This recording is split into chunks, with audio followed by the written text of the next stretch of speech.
আগামীর বাংলাদেশ কেমন দেখতে চাচ্ছেন?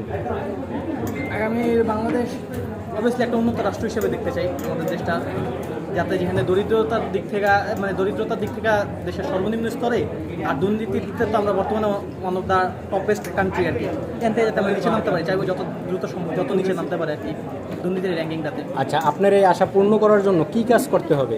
এটা তো এমনিতে হবে না। না, অবভিয়াসলি এটা কী কাজ করতে হবে বলতে অ্যাকচুয়ালি দেখেন আমাদের দেশে যে দুর্নীতিগুলো হইতেছে মেনলি তো আমলাতান্ত্রিক দুর্নীতি আর কি, ঠিক আছে। তারপরে যে ধরেন যেমন রোড কনস্ট্রাকশনের দুর্নীতিগুলো, তো এই ক্ষেত্রে উচিত যেগুলো আপনার প্রত্যেকটা সরকারি কর্মজীবী ঊর্ধ্বতন যারা কর্মকর্তা আছে তাদের অবভিয়াসলি প্রত্যেকটা ইয়াতে আয়ের হিসাব, তারপরে তাদের ট্যাক্স, এই জিনিসগুলো আমাদের দেখা উচিত। তারপর প্রত্যেকটা বিজনেসম্যান যারা আছে আমাদের দেশের মূলত যে দুর্নীতিগুলো হচ্ছে ওগুলো ম্যাক্সিমামই কিন্তু আমরা দেখি যে সরকারি আমলাদের দ্বারা হইতেছে, বাট ওদেরকে ইনফ্লুয়েন্স করতেছে কিন্তু দেশের বড় বড় বিজনেসম্যানরা। তো ওদের ক্ষেত্রে যে জিনিসটা হচ্ছে কোনো জিনিস আপনি একটা জিনিস লিগালি করতে গেলে আপনার 500 কোটি টাকা লাগতেছে, ওখানে একটা আমলারে ঘুষ দিয়া 50 কোটি দিয়ে ঘুষ দিয়া সে বাকিটা কাজটা বাগায় নিতেছে, এটা তো উচিত না।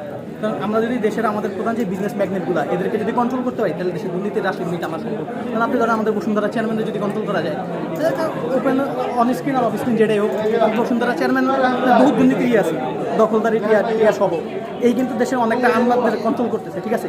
তো এমন বড় বড় ব্যবসায়ীদের রাষ্ট্র যদি টানা ধরা যায় অবভিয়াসলি দেশের দুর্নীতির মাত্রা কিছুটা হলেও কমবে আমার বিশ্বাস।